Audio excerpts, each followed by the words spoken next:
Ladies and gentlemen, welcome back to A Drink with Crazy. Hey guys. Oh, good Lord.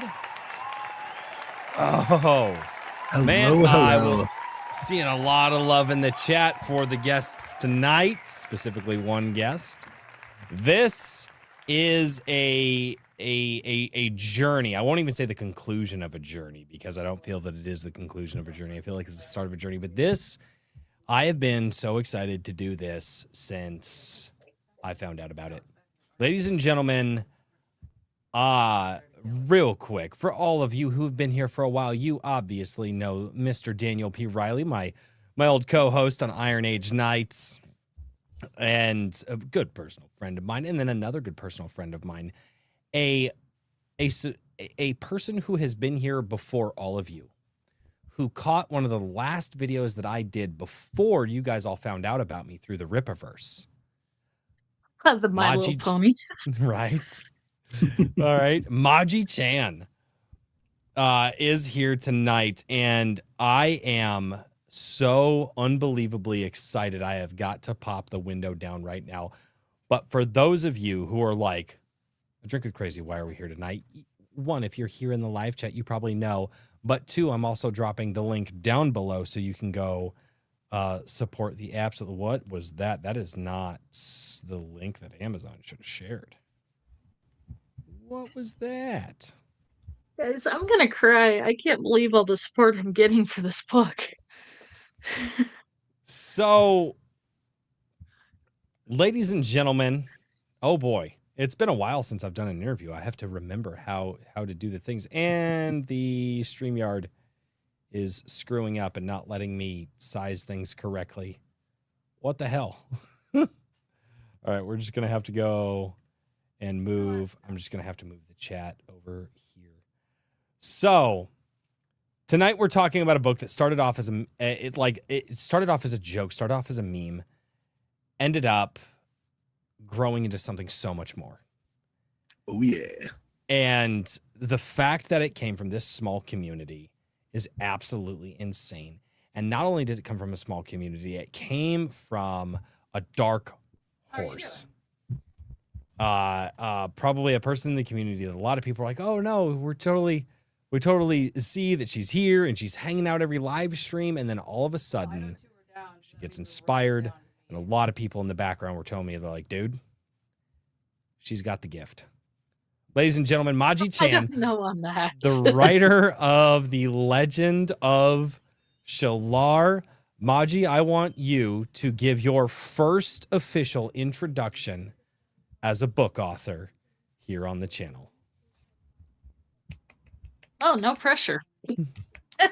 You've been here before. You've been on Comic Shop Wednesdays. You've hung out on Iron Age Nights on the fun nights that we were sending out. You've been here.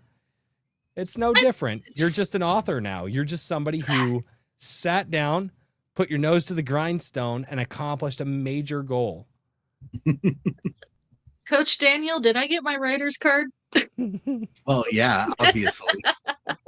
I mean, it's on Amazon. If it's on the internet, it's not a lie. It's true if it's on the internet. And the book internet is forever. Is on the internet. It is on the internet. Hi guys. I am Maji Chan. For the book name, it is Maji Nell, author and creator of The Legend of Shallar. Granted, I had some creative help, but what started out as a meme is actually real now.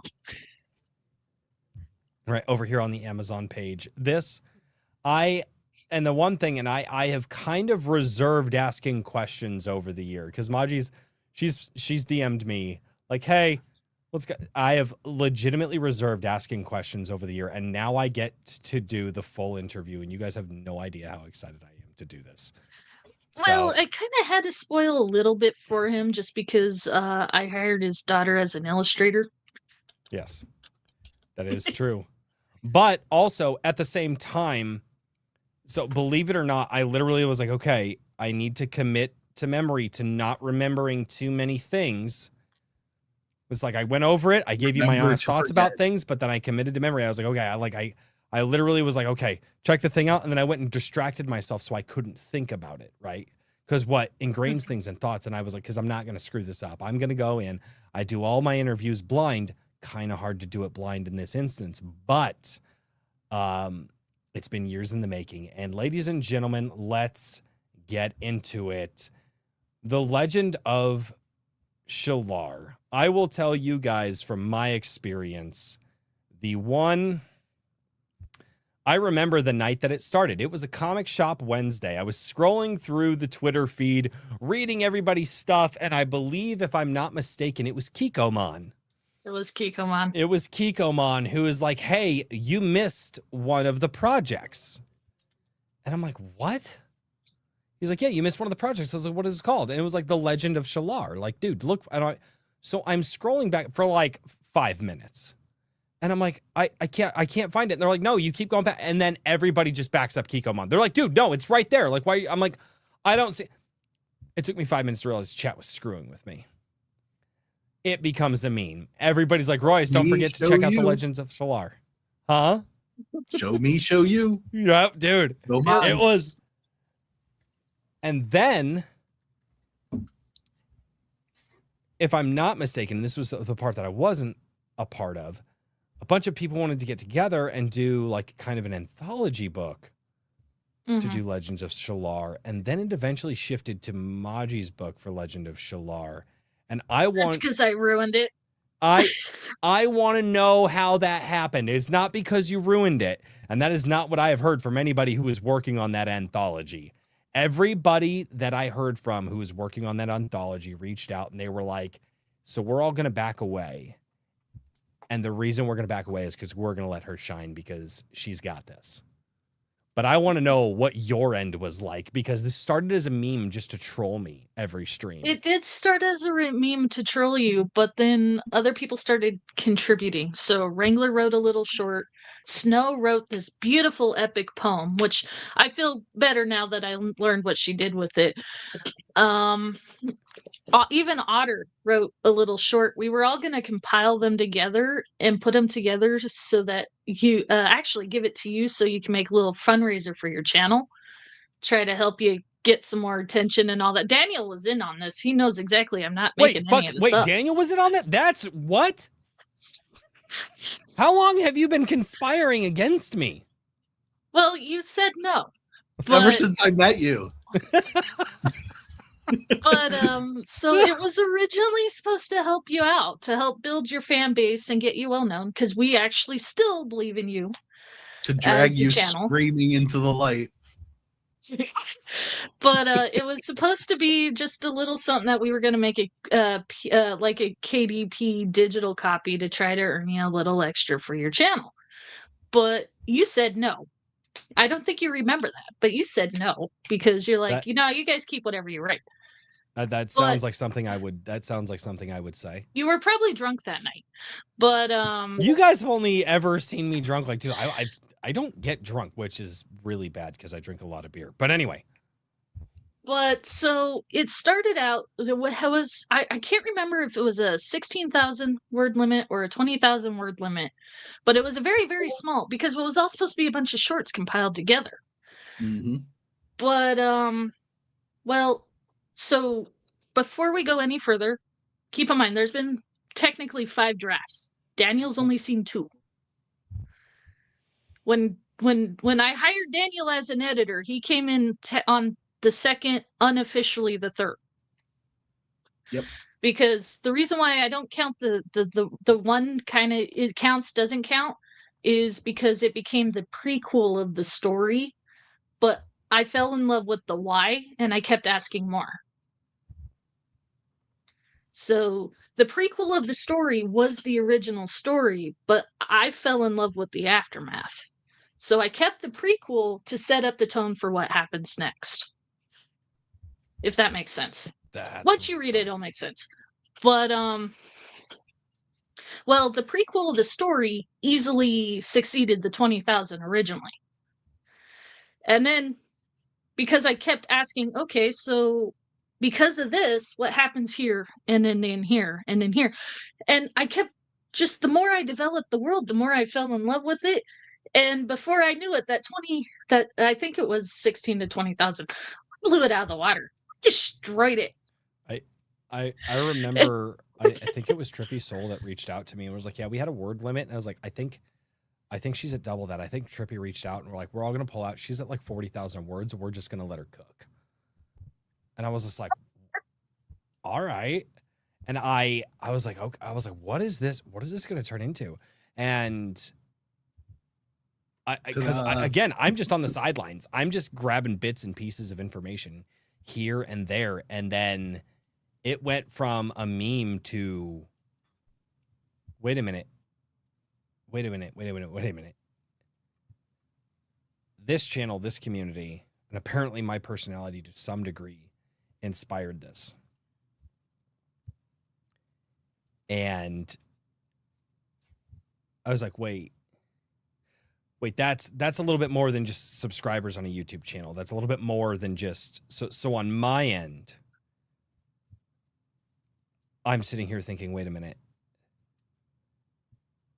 I don't realize what's like, I'm still quantifying in my head and trying to recalibrate how awesome it is, because there've been some other things in the past that have been inspired, but they never went the distance. I think really this is truly the first thing that the A Drink with Crazy community kind of inspired, that it's done. It went the distance. It's here. It's good to go. And I'm not just talking about like live streams on YouTube and stuff like that, because those have kind of grabbed their own personalities of their own. This got inspired here. And I really wanted to ask you, what? No, you're totally cool. What were you gonna say? Just a legal disclaimer, and two, just so that everyone knows, that there is a lot of inspiration from the channel, but those who helped inspired it all gave permission for it. On top of that, there's a lot of creative license, and I did like change everybody's personalities and stuff to, if that makes sense. Yeah. So there is a lot of things inspired, but I did take a lot of creative paths that way. So just for legal purposes, I just said that. Well, I mean, it's also your book too. Like how, so like from the community, from the A Drink with Crazy community and all that, like what, because you said you were going to write this as part of the meme, and then you started just pulling from the community to write this book, which like that's so flattering, I think, to all of us. Night, Nikolai. Who you've talked to. Like what was it about the community that you were just like, nope, I'm using the community as inspiration for this going forward? Like when did that click? Did it click from the beginning? Like what? Because that's so unbelievably flattering, and I can't wrap my head around like that. You know, No. I can wrap my head around detaching from reality and finding other things and not necessarily pulling from any one place. But you were like, no, it's this community. Like how did that happen?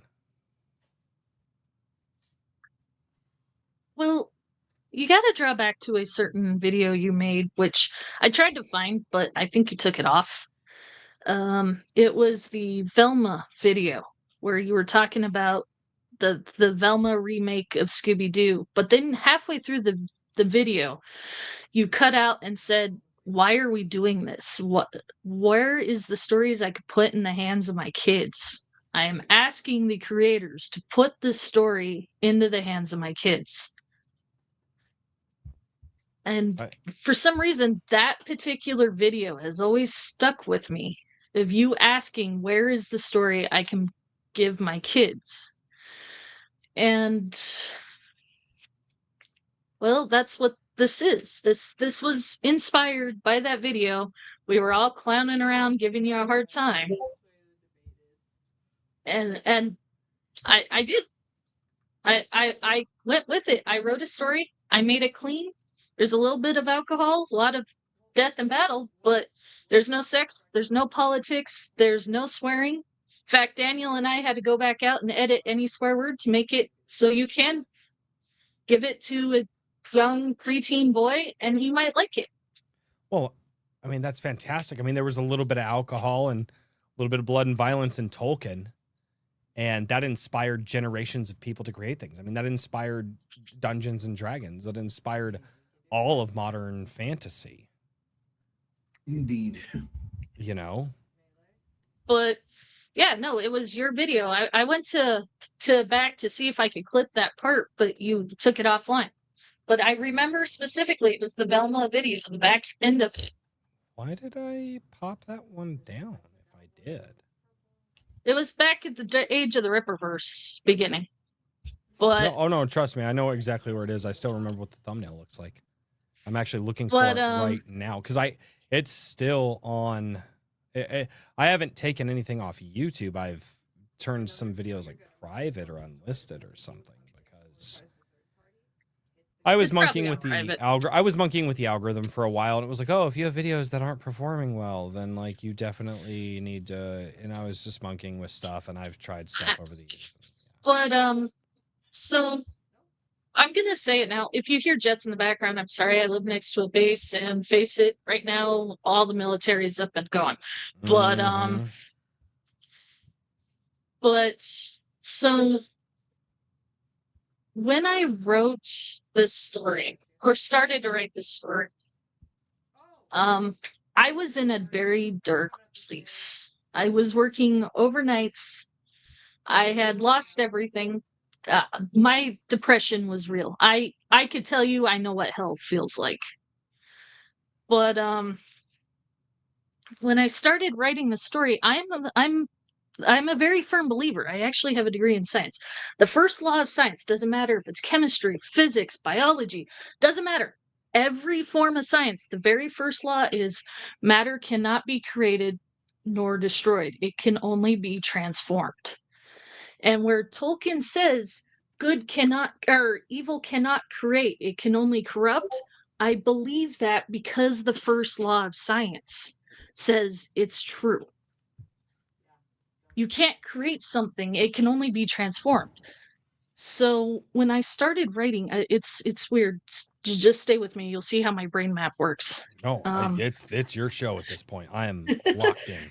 But when I started writing, I didn't want people to read my depression. I didn't want them to feel where I was coming from, because I am a firm believer, and you're a musician, so I know you know this. You can feel when you're doing something, whether or not the artist, the creator, the writer, doesn't matter, is feeling it or not. You could hear it in the music. You could feel it in the book.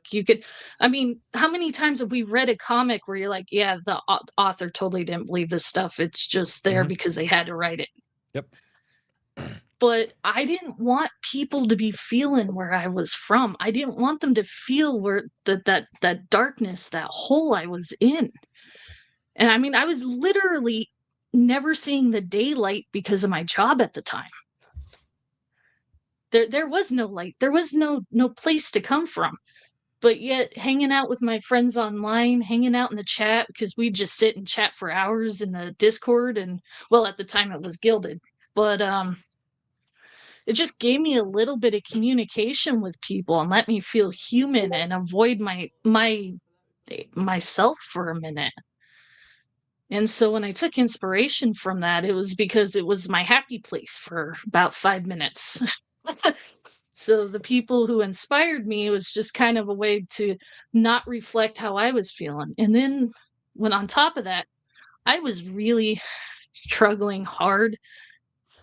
I could not. Okay, I'm gonna say this. Please don't think I'm crazy, anybody. But anything good in the book did not come from me. All the problems in the book, totally 100% me. Anything good in the book, anything that you guys admire in the book, that is inspiration from somebody else. Because in order for me to write, because of how dark of a place, oh, thank you, Carol. Because of how dark of a place I was in, I had I had to pray for help. I had I couldn't even pray at the time. I was in such a state that every time I tried to pray, it turned into a yelling match into the air. There was no reverence. There was no, because that's how mad I was at the world at that time. The only prayer I could utter was, "Help me write a story that worth reading." And then it eventually opened up from there. It helped me rebuild a connection to prayer, to God, and completely at the end of this journey pulled me completely out, not only out of the depression, but helped me so that I can actually openly pray and not be mad and not scream. And it helped me rebuild a relationship that I severed because of my darkness. Wow.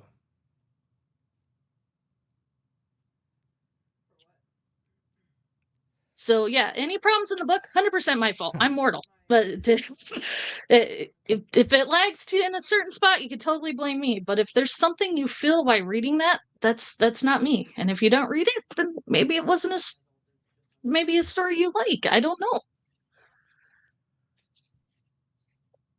That's yeah. Snow took the words out of my mouth right now. That is unbelievably powerful. I've interviewed over 100 people at this point. I've talked with many writers, authors, and there are a select few who have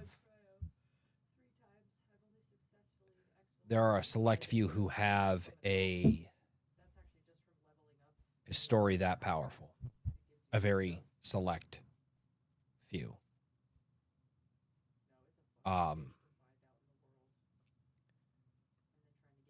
So God, I don't even know where to go from here. That I was not. I mean, I had known some of that, and I'd known through our conversations over the years. Here, let So me help you with this. I actually do have a question. So you had mentioned Mario. in no, you're good. You'd mentioned in all that with you start writing the book and you've gotten a closer connection to God through this.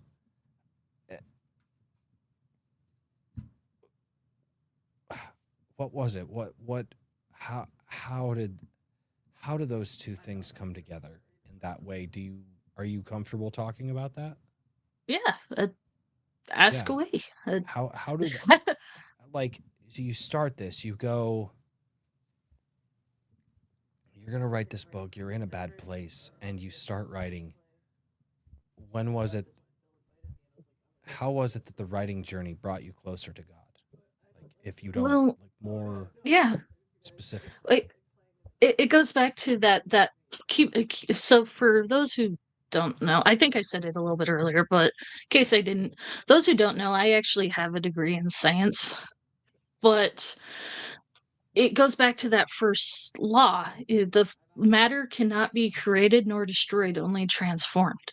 Mm-hmm. And I'm one of those that I tend to be a little bit more sensitive to people's feelings around me. Not saying I have a special ability or anything, but when somebody's sad around me, I tend to just feel empathy and be sad with them, sort of thing. And like I said, Tolkien has this thing where evil cannot create, it can only corrupt. Right. And the last thing I wanted was for my negative energy, my negative self, to hurt anybody else or to bring them down and make them feel depressed and hurt, or because it felt like I was being suffocated. It hurt so bad. I mean, like I said, I was yelling into the ethos when I tried to pray. That's how mad I was at the world. And so, in order to do that, I would not work on my book if I was not feeling well. And so, in order to do that, I had to force myself, even if it was just one uttered little prayer. helped me write this story.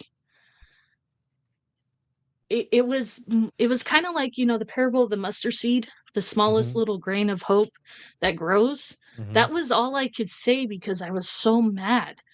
But it was enough that after a while, it not only became easier, but it allowed me to meditate and think before I wrote. I would like listen to just instrumental music and kind of calm my mind down until I could feel like I was at a place or a mindset that I wouldn't risk putting that onto somebody else because I hated it. In fact, there's this one character in the book. He's an unnamed character. He shows up for 30 seconds. He is my absolute favorite character in the entire story because I've been there. So death, destruction, mayhem happens. The main character, Reese, is coming up the stairs to say goodbye to his family after the whole town's pretty much destroyed. He's so lost in his mind, this unnamed guard throws him off. And he's like, whoa, what are you doing here? And it's just this kid out of school, doesn't know what he's doing. He's like, I'm just here at my post. And Reese is like, you don't have to guard my family. I appreciate it though. And all the kid could do is say, sir, I have nowhere else to go. I have nowhere else to be. Basically, he lost everything. I kind of hinted at that in the story. All he knows what to do is his duty. And just Wow. that little line of those two connecting before Reese goes in to tell his family goodbye is like my favorite part of the whole story because I know what it's like where your entire world, everything you planned out was completely destroyed in a single moment, and all you could do is keep your head down and work until you know what you can do. Wow. That's wild.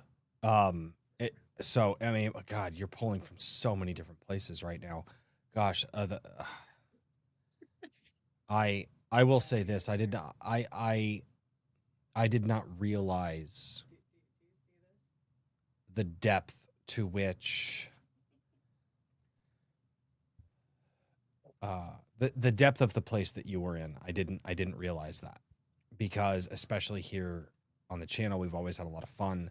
We have had serious conversations with people in DMs and things like that.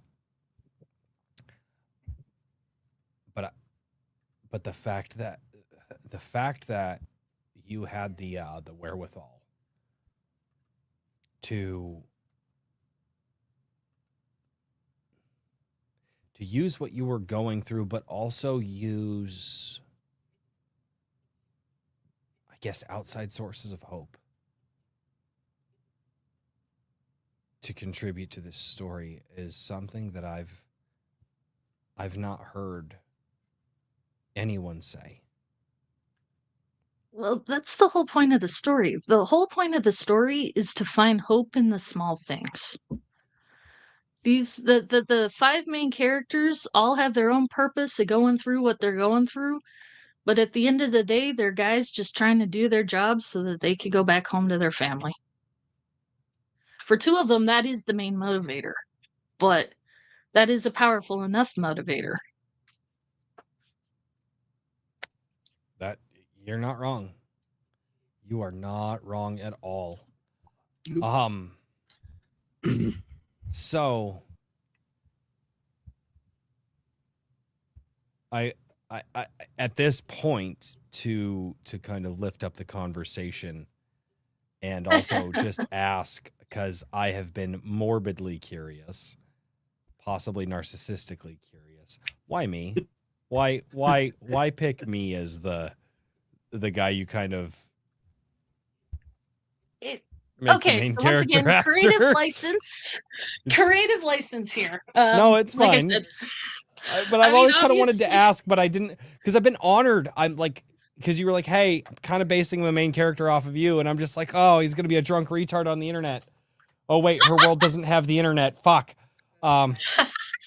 So I mean, I'm honored. I've been wanting to ask, and there's no non-narcissistic way to ask this question, but I'm flattered. I'm honored. Well, remember, this started as a meme for your channel. This Oh, was shit, yeah, supposed to makes help sense, yeah. build up your. This was supposed to help build up your channel because remember we were trying to because the whole purpose of this channel was so that you could earn some extra money so you could spend more time with your family. When we all got together to do this, it was supposed to be just a small short stories full of jokes and poking fun at you so that you could build your channel and earn some extra income so you could spend some more time with the kids and wife. But like I said, that video where you challenged us to put something in for your kids, that's why I did it. I mean, granted, Reese has total creative license. He's not you because I didn't know your family at the time. Never, that was before the barbecue when I started. So it was 100% kind of made up other than just using your name. But it like I said, it at the time it was just part of the gag, but Right. because of the mentality and what I had to do to write it, the fact that I was looking for I don't know what I was looking for. It was supposed to be just a short little short story, but I fell in love with the world and what would happen and the epicness of the adventure. And then when I forced myself to write, it just evolved into this wholesome family adventure. That's awesome. That's awesome. There are parts where it drags on a little longer than it should. I mean, granted, this is my first novel. You gotta give me a little bit of credit there. But but It doesn't really drag on. She's just saying that because she's paranoid. I know. I was gonna say I know how long Daniel's been a part of this, and I know Daniel in good conscience would not let it go into the ether if he didn't feel like it was ready. And so when you guys said it was ready, I was like, oh shit. Like, and I mean, Daniel's done hundreds of books at this point. Like, he knows his way around some words, and that I will. So, and I honestly, I think that's a really good place to start, because you were like, yeah, Daniel wasn't around for the whole thing. He was only around for the last 2 drafts. What made you go, okay, it's time to hire Daniel? Where were you at? And then I want to hear from Maji, where were you when you were like, okay, I think it's time to go to Daniel? And then I want to hear from Daniel where it started. I want to hear the good, bad, and the nitty gritty. okay, so first things first. I don't know if he's watching, but I know he will be. I think he has a exam today. But Gino, King Bob, as we all know him as.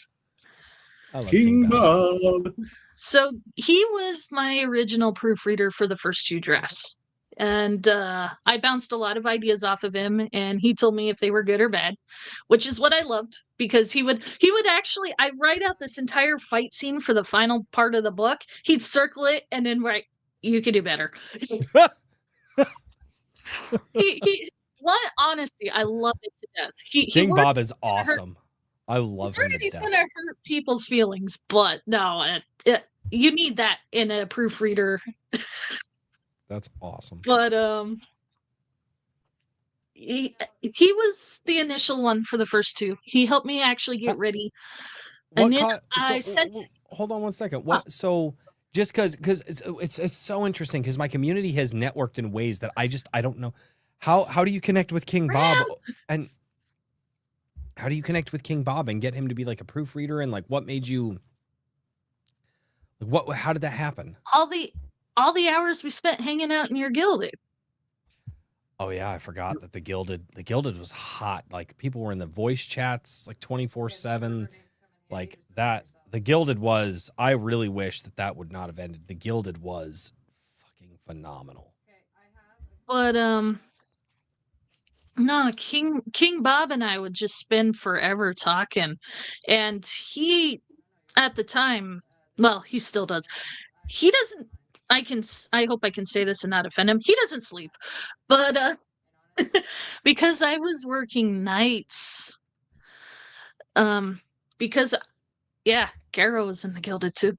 But I was working nights, and he would be up around the same time I was on my days off. And like I said, when you're in a dark place, the last thing you want to do is be up by yourself at night with nobody else awake, nobody else to talk to.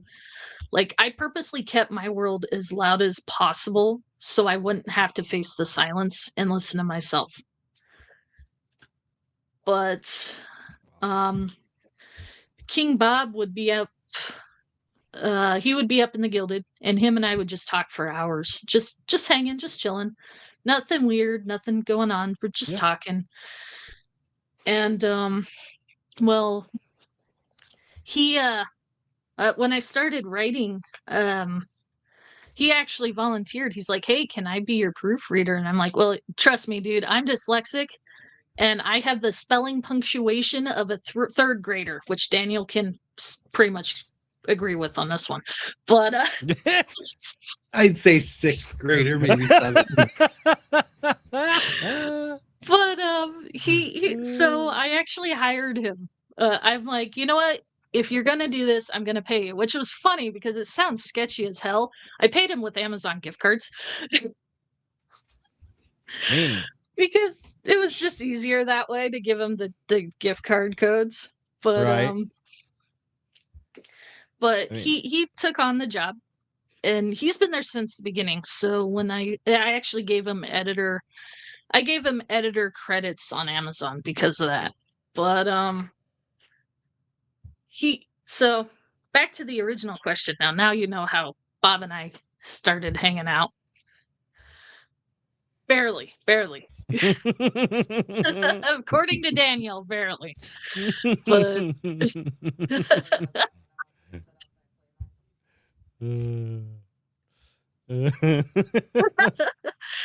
but no, Gino's great. If you guys ever need a proofreader, he's really good at catching stuff like that. He's really good at catching errors and punctuation and whatnot. He's really good. He's wildly intelligent. When you just sit down and talk with him for a little bit, you're just like, oh, he is way more than the snarky one-liners that he drops in the chat. Like he's a computer guru, man. Yeah. But anyway, so I got the draft ready. King Bob did the final editing. We got it ready for proofreaders and beta readers, which I didn't know there was a difference between alpha readers and beta readers. My beta readers should have been alpha readers. But so I handed it out to a bunch of people, and only 2 people other than Daniel doesn't really count. Nope. Because I hired them after. But only 2 other of those who I gave them the copies to finished the book. And Snow is like, I like the characters. Oh. I love Miss Snow. I love she's so Oh, hey, speaking of which, hey. But the trick is not to fall off, Bob. The trick is not, it's to stay on that stool. It's fine. But only 2 people finished, and Black Knight was nice enough to send me a novel of critiques and notes, and like he went through thoroughly well of what needed to be done. And it's actually still on my computer desktop. Like I could pull up the PDF where he went and highlighted and typed in notes and stuff like that of what needed to be done and whatnot. And then Daniel piped in. Wait, Black Knight, the guy who's notorious for doing 18-hour writing sessions, and also DMing games of his Star Shatter game, still found the time to do. He's not human. He can't be human. I love Black Knight. He's sweet. The guy is amazing. Sorry, that just baffles me. Okay, go on. Sorry. Yeah, Continue. him and Miss Snow are the only ones. Like I said, Daniel doesn't count because I sent it to 6 people. I only heard back from the 2 and Daniel. So out of the 5 actual real readers, only 2 finished the book. But it was through that, and then reading Black Knight's notes, I realized something. And then Daniel, I asked him, I'm like, so what do you think? He's like, So is this for a joke or in all honesty? Or something like that. How'd you say it? The question was it for fun or was it for publishing? Yeah. And that should tell you right there how that went. I know. But, I know Daniel well enough to know what that means. Mhm. I love how honest all of you guys are. I think that is probably the single best thing about the A Drink with Crazy community is that it's a no holds bar. I'm going to be honest. I'm not going to be mean, but I'm going to be honest. You take that how you want to, and we're not going to worry about feelings. We're going to worry about honesty. And that is the one thing in my community that people might get butthurt. And I'm like, hey, you asked the question. I've even had people DM me. I'm like, but you asked them the question. Like, well, they didn't have to say it like that. I'm like, but you asked them the question. And then I have to calm people down. And I'm just like, this wasn't a get wrecked moment. This was like, you asked, they told you, don't get defensive, take that information and run with it. There are some people that didn't, and some people that just left the community. And there are some people that did, and they accepted it. And they're still here today. Yep. So yeah. So you get 3 people that come back with it. Miss Snow likes the characters. Black Knight sends a whole bunch of notes. And Daniel asks a very Daniel question. Always. At that moment, I realized I needed help. In fact, Daniel's like, I could try to help you, but I got my clients. I'm like, actually, I need your real help. So how about I become a client? So I took advantage of his tutoring service because at that point, he wasn't an editor. He was teaching me how to write. Yep. Oh, shit. Yeah, Daniel does tutoring. Fuck. I forgot about that. Yes, I do. Well, you do so many things. And more now. I haven't talked to you in a while, buddy. Because you're always so busy. I always try to just like shoot you a text. I need to sit down and we need to chat eventually. But yeah, so a lot of people are like, why are you having this editor for so long? Most editors don't stick around this long. They just correct the paper and go. And I'm like, well, that's because I'm going through writing boot camp.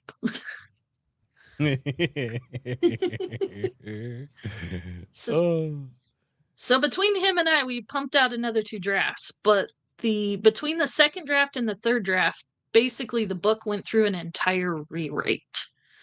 Just about. Oof.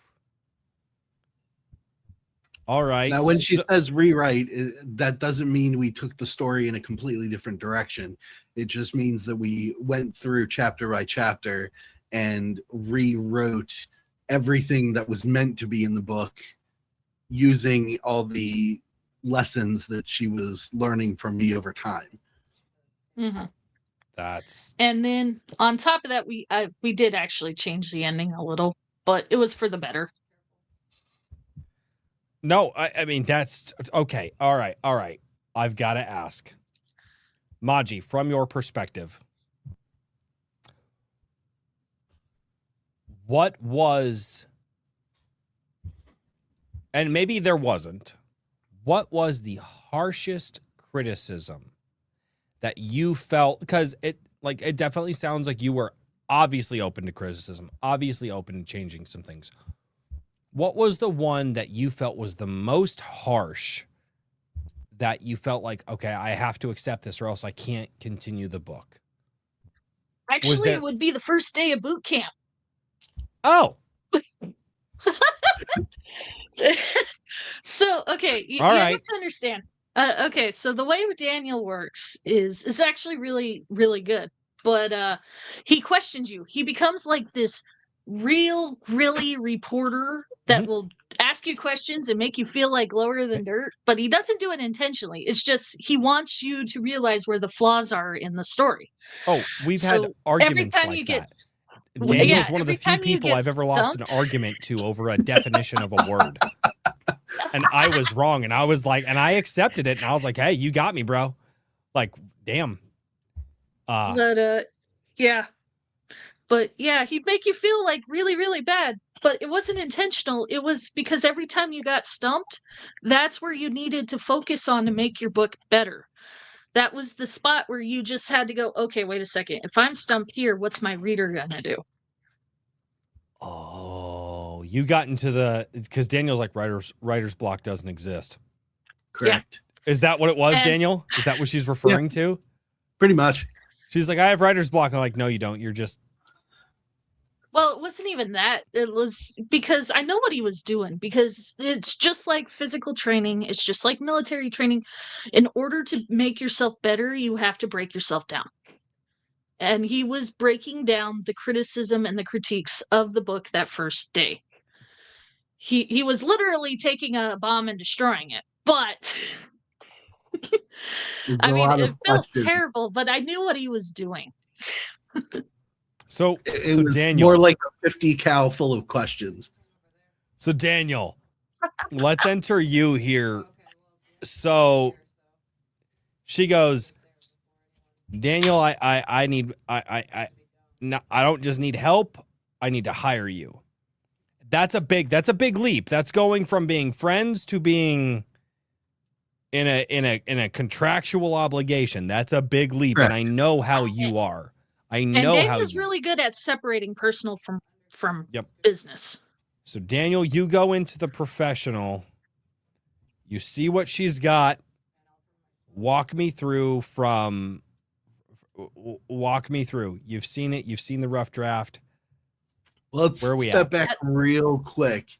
The conversation that we had before she hired me was, I'm happy to help for free when I have time. Yeah, he volunteered. But I'm That's, like, that you know was what? all it was.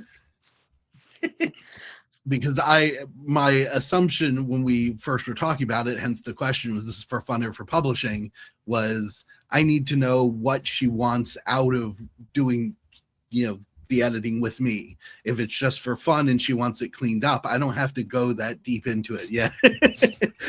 I yell at you for free, Kahuna. It's fine. But He yelled at me and I didn't even pay him to do it. That's pro bono work right there. But It's a hard job, but somebody's got to do it. right. That's what I needed to know, was if this is just something she wanted to give to friends, which we wouldn't have to really dive that deep into it. We could just clean things up. Or if she really wanted to put it out into the world for everybody to enjoy and actually publish it.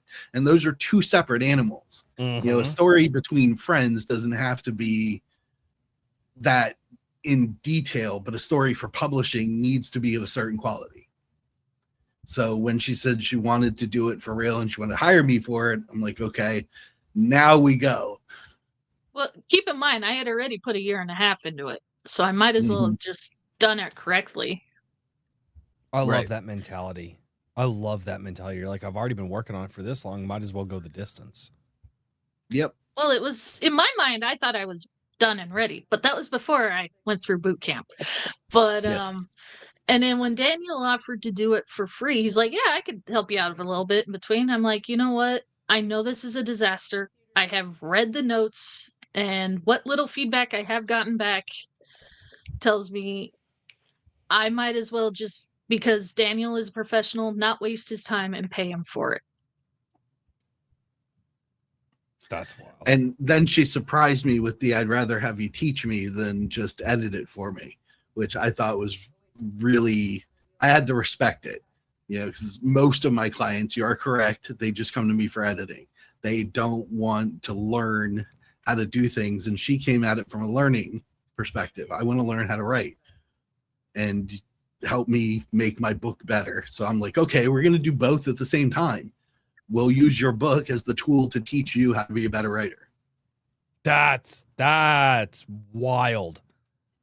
Well, also during that conversation, I did say, I remember this. I swear even though it was behind the screen, I swear he did it.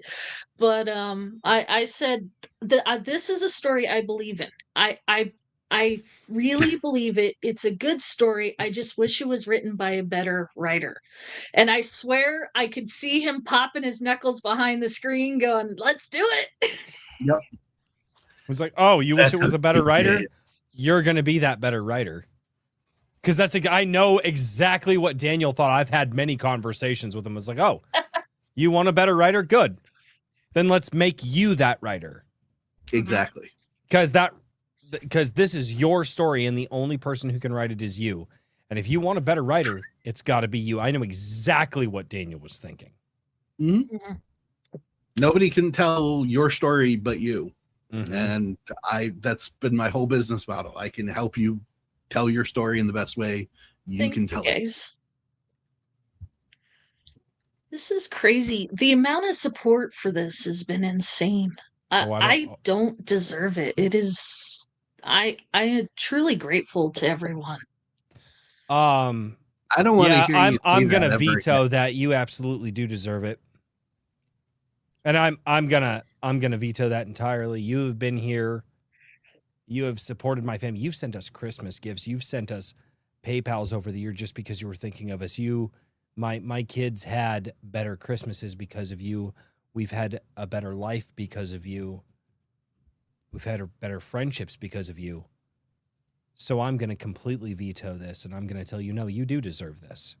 You put in 3 to 4 years worth of hard work on this, battling your own demons, overcoming that darkness, building a community, talking with people, exposing yourself to criticism, which a lot of people can't do, as well as battling that darkness we just talked about. So yeah, Yep. Maji-chan, you do deserve this. You deserve every bit of support we as the community can give you, and every bit of support that we as the community on A Drink with Crazy can bring to you. And I'll second that on the friend side and add to it on the professional side. The majority of the time that we were working together on this, you showed up ready to work twice a week. Not just once a week, twice a week. And even though you were afraid it wouldn't work and you were afraid you couldn't pull it off, you still showed up every single time. That's dedication. That's not something that you should look down on. You absolutely deserve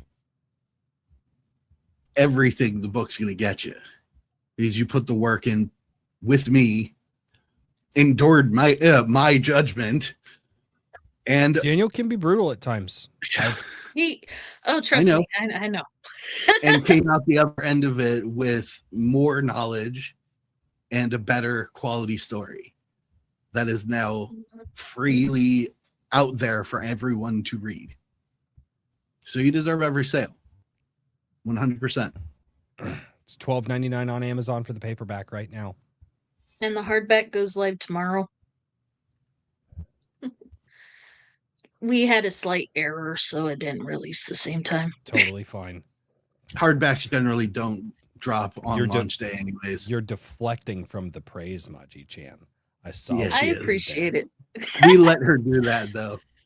Yeah. I'll let it. I appreciate every single one of you. I really do. This has been crazy. What went from me just being a sideline cheerleader for independent books is actually had me write one is crazy. How many times were you on Comic Shop Wednesday, whether you were on the show or not on the show, and you were buying books in the background, you were reading other people's stuff, you were supporting, you were there. Like Comic Shop Wednesday was, I heard a lot of people saying, I gotta hide my wallets. It's Comic Shop Wednesday. I can't. Like, and there was a lot of stuff out there, and some of it was good and some of it was not good. A lot of it was not good, and yeah. But you were there. You were there every week. You were there every week checking out the books, reading what people had. And you were writing your own. You were working on it. Out of curiosity, what had you written prior to this book?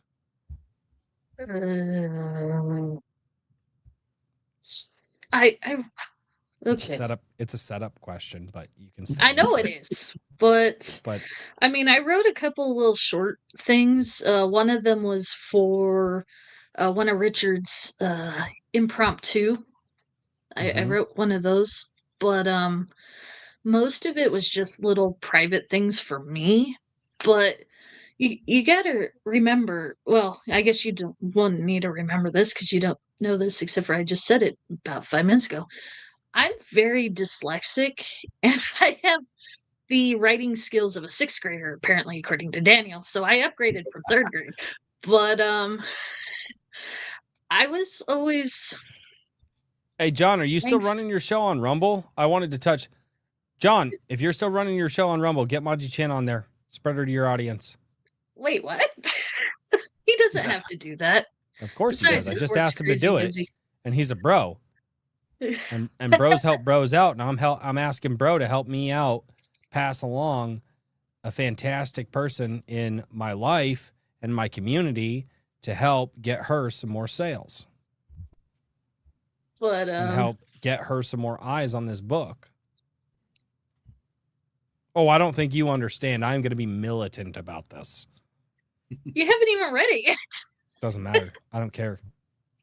I don't have to. I mean, I will. I'm going to. But also, like, there's a reason.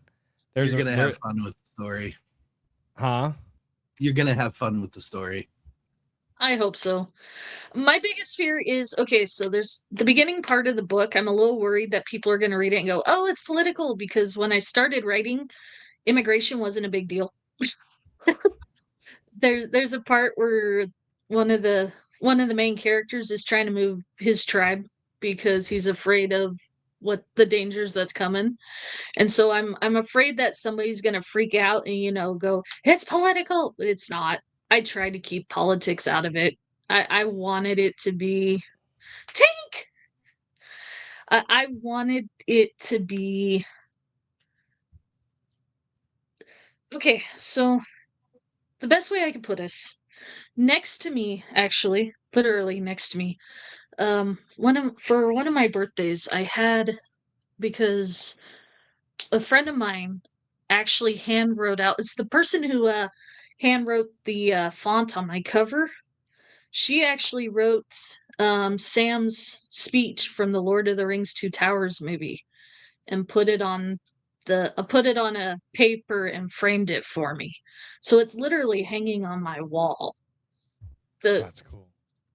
It's actually right next to my computer, and your daughter's painting is behind it on the wall, or up against the wall. But that's what I wanted. I wanted, if I was going to do this, if I was going to put forth the effort and put myself out there, knowing I am scared to death because I am dyslexic, because I mean, words move around, letters move around. That's actually why I failed out of my program at university. Is I had a dyslexic moment during my calculus exam, and college calculus is one problem, and if you mess up anywhere, you fail the whole thing. And I can't believe I just admitted that online, but I mean, I do have a couple of science degrees, but that was why I didn't go all the way. So if I was going to put myself out there, I wanted to write that story where no matter how bad things got, you remember that there's still good, that there's still hope. I wanted to write that Sam was talking about. Do you realize what you just said? You said that as a person with dyslexia who had a critical moment in her life that was disrupted with dyslexia, you overcame that and wrote a novel.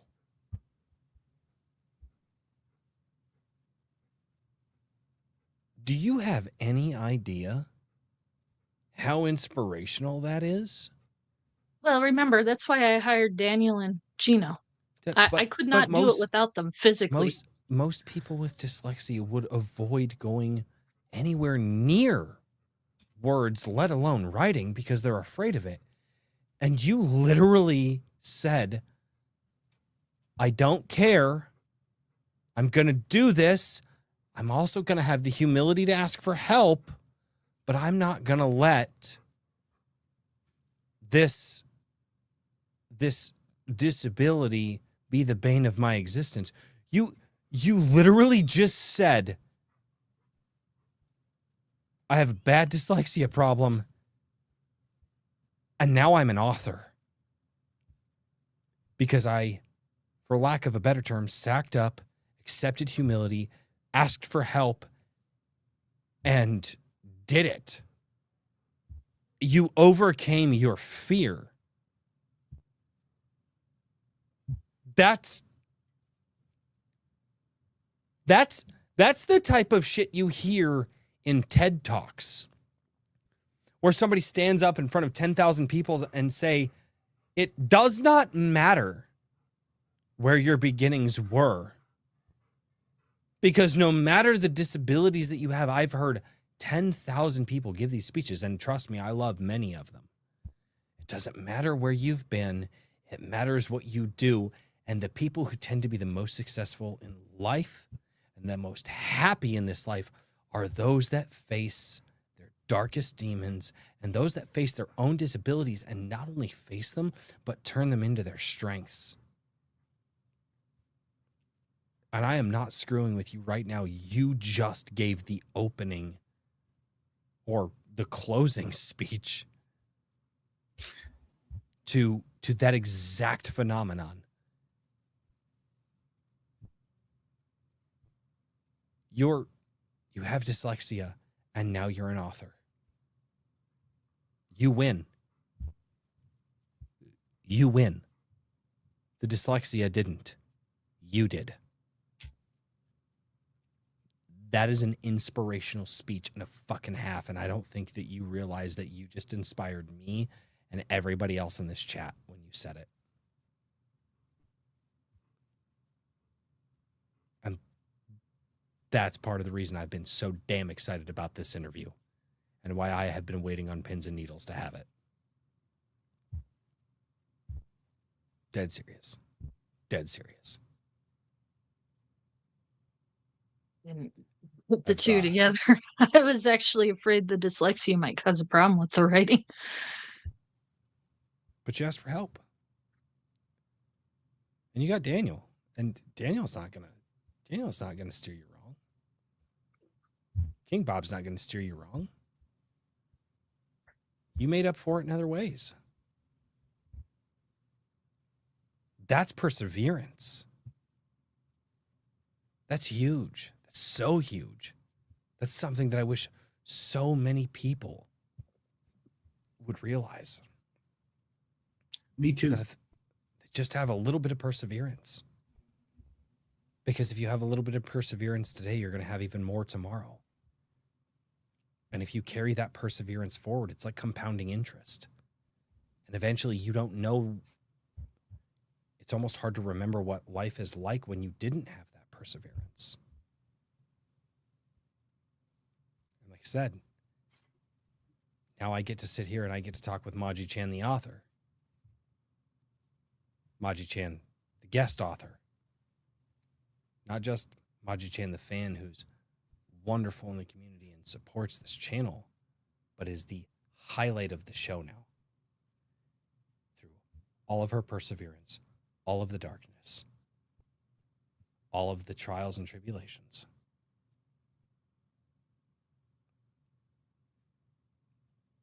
That's fucking huge.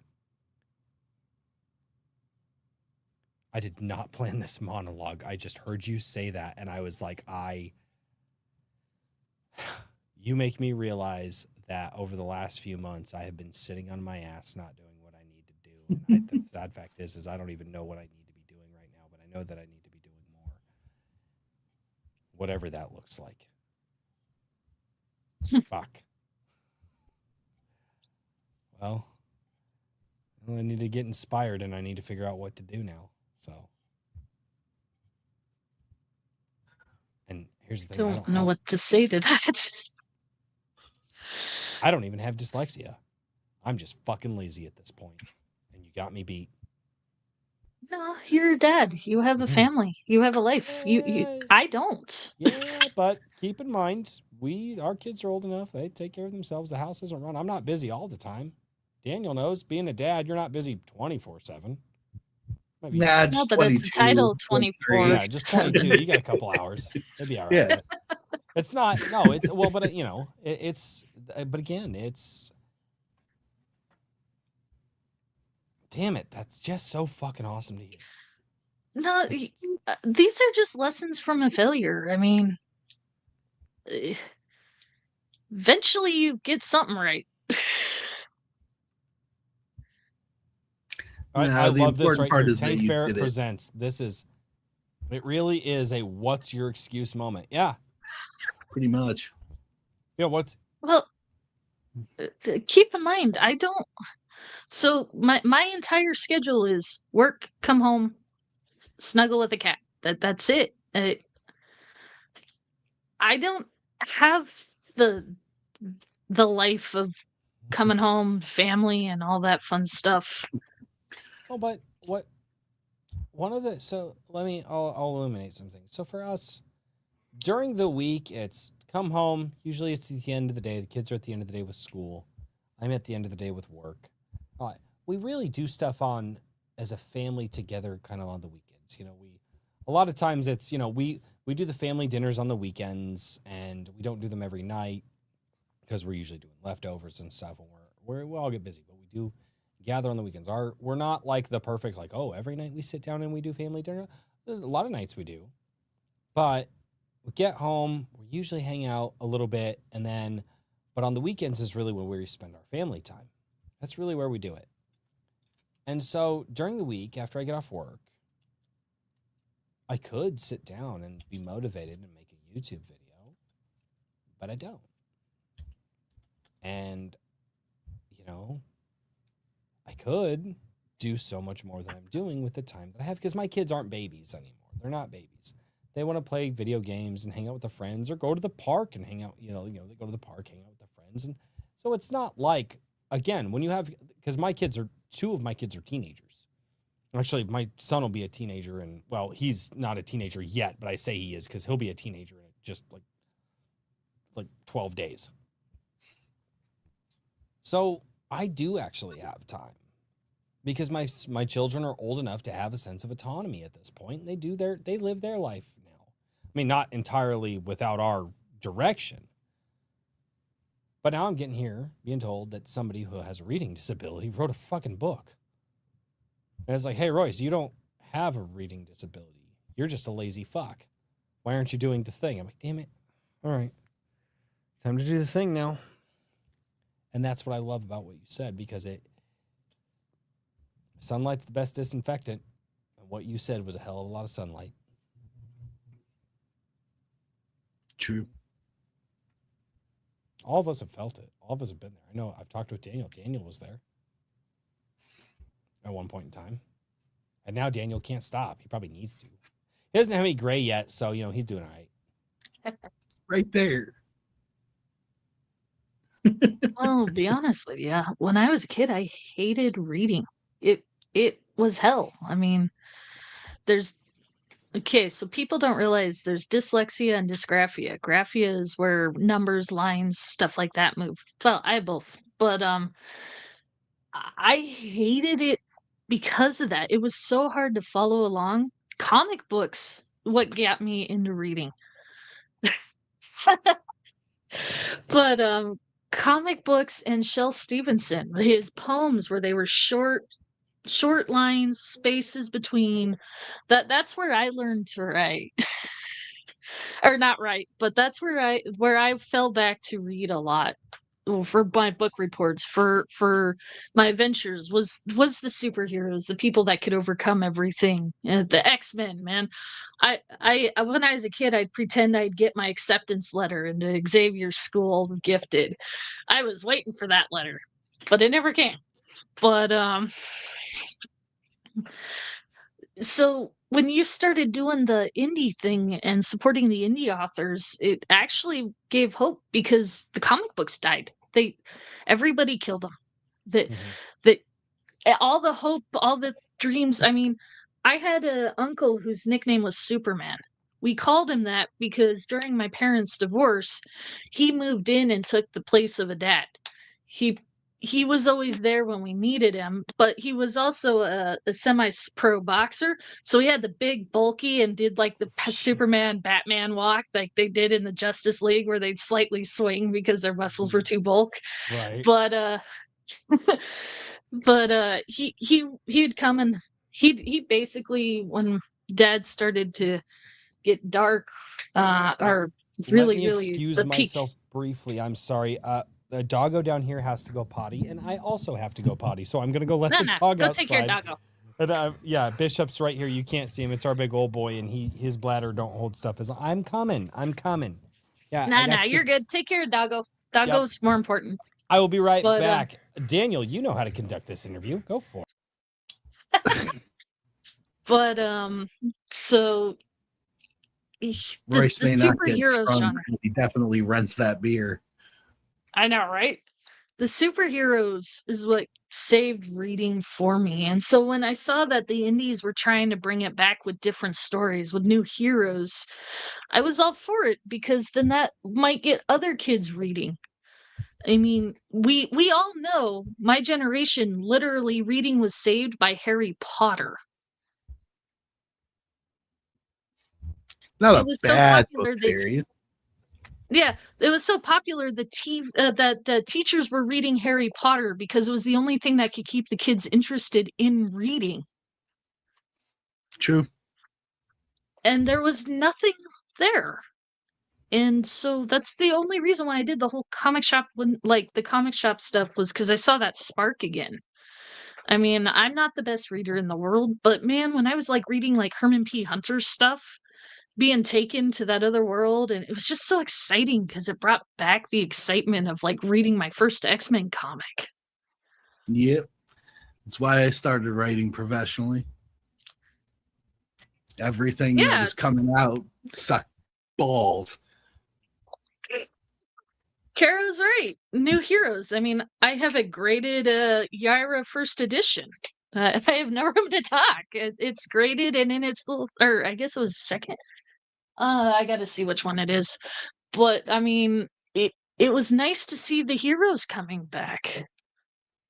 My favorite hero was always Flash. I actually have the original Flash vs Superman limited edition comic, the really big one that's bigger than most pictures frames. I have it in my room as we speak. It's there. But once again, Superman has a personal place, and of course, Flash is my favorite. That's fair. So I'll bring it back to the book a little bit, because we didn't really go over this yet. Since we're talking about the heroes, I think it's a good opportunity to tell everybody about the characters and some of their inspirations. That's, for this community, it's a bit pivotal, you know. Yes. So what it's weird talking about this because I've written it for so long, but I don't know what people are interested in. Well, characters are what everybody gets attached to. That's what you were just talking about. And I've tried thousands of times with my clients to remind people that characters are what get people to read books and pick up comic books, not story. Characters. It's the characters that you can connect with that make you want to read about them, and then you get to enjoy the story. So we'll go over the cast of The Legend of Shallar a little bit. We already discussed briefly, but we'll make a direct point to say it. The character of Reese is a nod to Royce. Yep, it is. Most of the characters are a nod to somebody, but like I said, I took a lot of creative license and imagination, so they're not actually based on anyone. They're just inspired by. Like Alvar is this shape-shifting devianthrope, which was my play on a Fey descendant lycanthrope. Alvar was actually inspired by Studio Jersey? Frequencies. Hey, characters. He was inspired by Studio Frequencies Wrangler's cat Nomad from his book Hello Kitty. So Alvar shapeshifts into this giant saber-toothed tiger, but the inspiration came with Alvar's coloring, which is a yellow, golden, and white tiger. Mhm.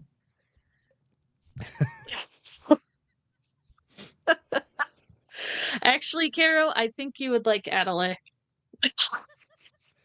Oh Yeah, man. agree.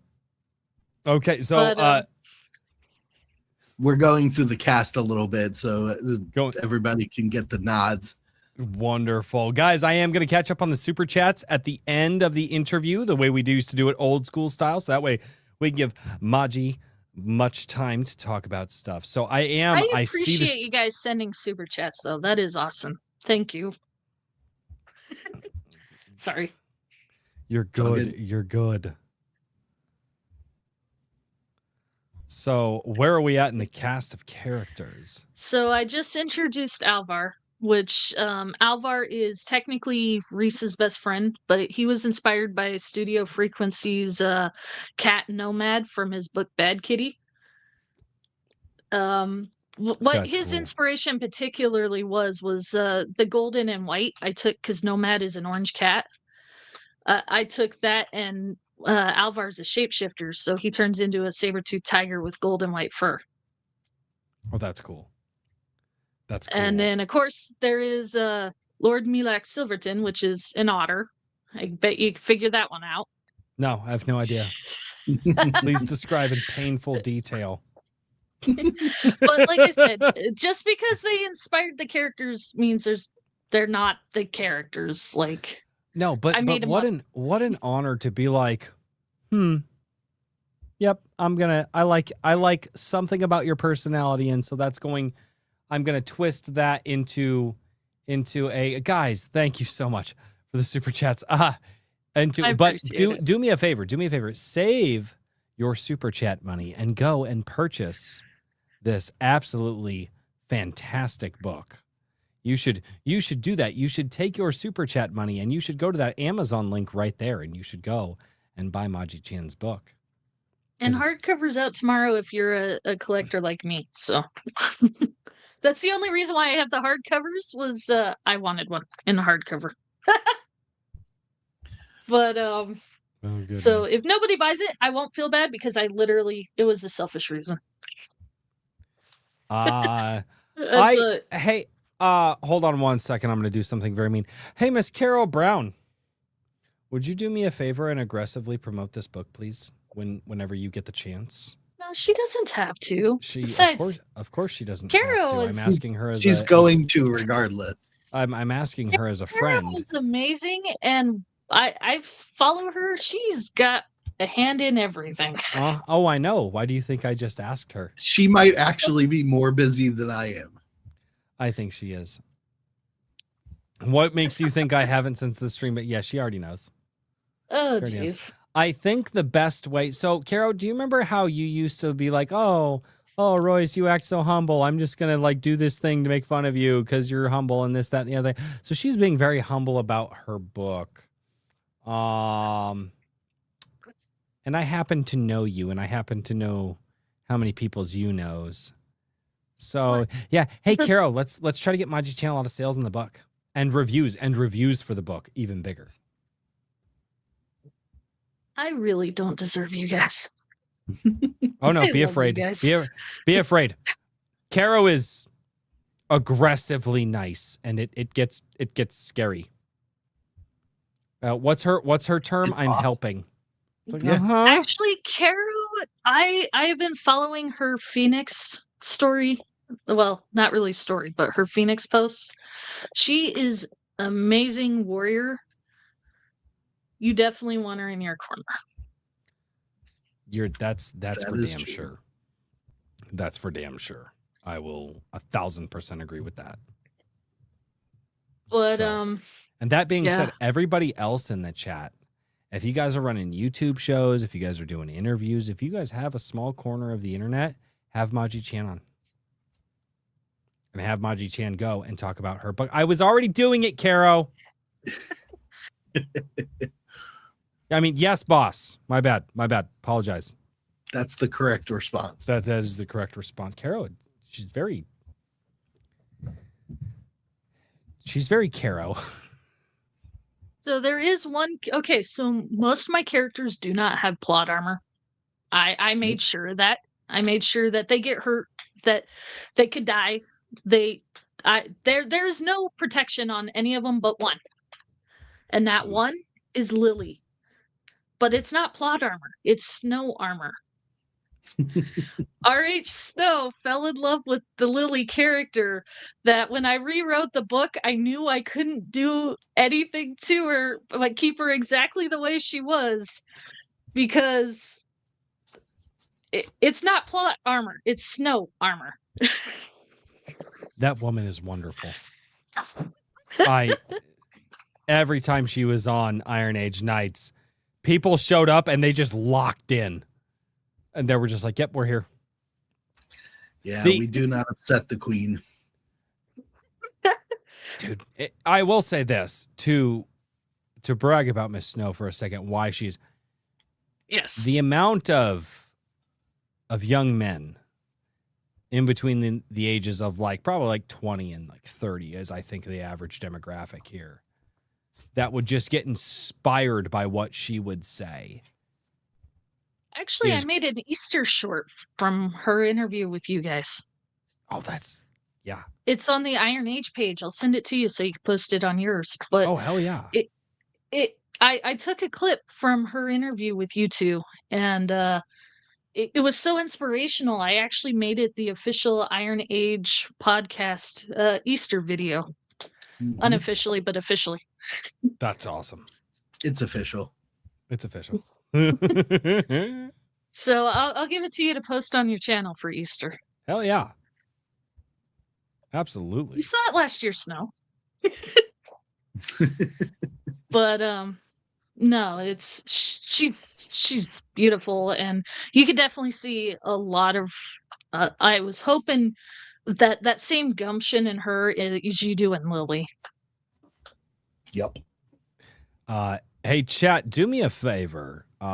These do not have to be super chats, but just type in question and colon or semicolon. And if you guys have any questions for Maji Chan about her book, the process, or questions to Daniel about his services, about everything that they can do for you, start putting them down below. I'm going to start saving those, and we're going to get to the Q&A section very soon. Well, here's the thing with Daniel's tutoring. It was more for homeschool and kids, but I saw it as a chance for me to actually learn how to write. It's for everybody. Some of my clients are young. Most of them are people that I've met over social media that are just looking to figure out how to do this well, instead of just fumbling through it. The draft that she sent me to start with, it was good. Definitely needed some cleaning up, but I knew from the conversation that we had that we could make it better, and she wanted to learn, so that's what we did. And like I said, going chapter to chapter, it was how do we describe this part better? How do we say this in this character's voice? It was always questions. And then, of course, if we ran out of time, I left her with homework, which she would tear all of her hair out with until the next session where we got to meet up and discuss it. But every time, regardless of the anxiety, she was there and either straight up said, I'm not finished yet because I was struggling with this, and we'd talk it through, or here it is, and we'd go over it and get it ready for that part of the story. I think the only character that I actively had a hand in was the redesign of Bojidar. Just because that character was wild and completely confusing for the rest of the story. So we made him we made him make sense in what we were designing with the rewrite. But other than that, it was all her.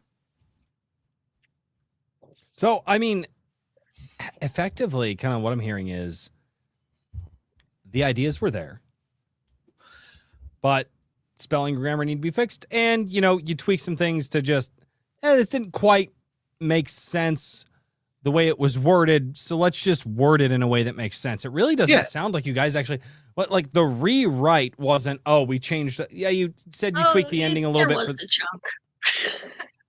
But that's what, So- that's awesome. It was all there beforehand. It was just you. There were parts of it that we took out that you and I both agreed were exactly what you were worried about before. They dragged on. And in their place were details that added more to the story, not adding new things to the story. It was expanding on everything that you had already designed. So what we're talking about? So Bojidar was originally, because it was originally to make fun of things. So the science geek in me kind of wanted to add a little sci-fi aspect into it. Bojidar wasn't from that planet. Well, we got rid of all that and we put him from a different time instead, which worked out a lot better. Bojidar was an alien with a spaceship. But we got rid of that and made him an immortal zombie. Yeah, kind of. Okay. You'll have to read it. You'll have to read the story to understand. Fuck you. Fuck, I'm works. going to. Yeah. It works really, really well in the redesign that we made for the character. He fits the story. He has an actual purpose in all of the narrative, not just the parts where he shows up. It's quite interesting. So with the redesign, we made him there from the beginning to the end without him being there. Mm-hmm. You won't realize his role until you read through the whole book, and then you'll just be like, "Oh my gosh!" I said I was gonna. Sense. Don't worry, my queen. We'll always be there. Oh goodness. Oh man. I knew some of this. I didn't know all of this. And I'm sure that there's so much more over the years. And I can say before we go to the Q&A section that I am one, deeply honored that this book, written by you, inspired kind of by the community, but more so inspired by getting through your own personal struggle, happened. And I'm deeply honored that that happened, but I can't help but also feel a sense of pride, because how fucking cool is it for all of us here to, in some small way, just through knowing Maji, not even realizing that we were there in a small way, helping her through a dark time that we didn't even know. And now she has a book. She fought a lot of demons, and this community was there and helped her with that. And the reason I'm tearing up right now is because I think about what could have possibly happened had that not been the case, had the community not been here in that way. Yep, it's a powerful thing. Keep in mind, I've met Maji. She's been in my home. I've hugged her. We've hung out. I've known her. Like, she's talked with my wife, my kids. She's bought Christmas gifts for my kids. And had the community not been here, this book wouldn't be here. But I'm glad that this Maji is here today because of it. And that's that I've been choking back this, listening to everything through the whole night, because Maji Chan's not just a subscriber of the channel. She has been a friend of my family's for years now. I did not know how dark of a place she was in. And I am so very grateful that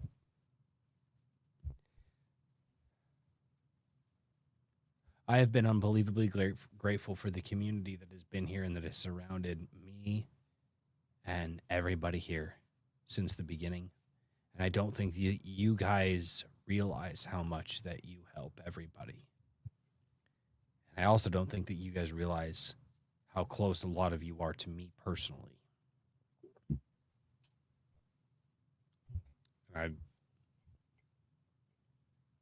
All of that being said, I think that we owe a massive congratulations to Maji Chan for releasing her first book. One of, I hope, many, but if not many, I'm hoping to see exactly where this book goes. So, Maji, congratulations. Seriously. I appreciate it, but I really couldn't have done it without the support of the community and, more importantly, Gino. Gino, King Bob, he, like I said, he was there from the beginning. He was there on the late night talks and the rambles and the idea shoots. I made sure he got editor credit on Amazon because, as great as the story is, and I wrote it, without Gino, without people here to bounce ideas off, to say, like I said, Gino would say, highlight whole sections and go, yeah, you could do better. That as it's not just me. I, as much as I'd like to stand on the pedestal and say me, it wasn't me. It was that this book came from somewhere else. It came from just I can't say it came from God because it was written by mortals, but the inspiration, the love, the spirit was there. There is a prevailing theory that all great art takes its inspiration from the divine. I like to believe that is true. Partly because I felt it. Mm-hmm. But I hear stories like this all the time. That whatever it is, something moved the author, the painter, the musician in that one thing above all others. I mean, that's you're right. And that's the thing that a lot of people don't understand, especially that late night gilded, the people we talk to. How many times have we sat in chat and asked for people to pray for us? I mean, this community is one of the only Discords I've ever seen where the groups will actually pray for each other, will help each other, will be there. I mean, I can't tell you how many times Wrangler's been there just to say, yo, or salutations, or like I said, Gino literally helped the baby process of this book. That's wild. This isn't just a Discord. It isn't just a gilded. I mean, it kind of feels like that sometimes, but at the same time, there's people rooting for each other. We're all trying to support each other in some way. I can't tell you how many indie books I've bought in over the years. I've got a bookshelf of them right here. But as much as I'd like to say this was all me, it's not. I mean, everything wrong with the book, everything you'll hate about the book, yeah, that's me. I'm mortal. I'm sorry. But anything good didn't come from me, and it came with people behind with full love and support.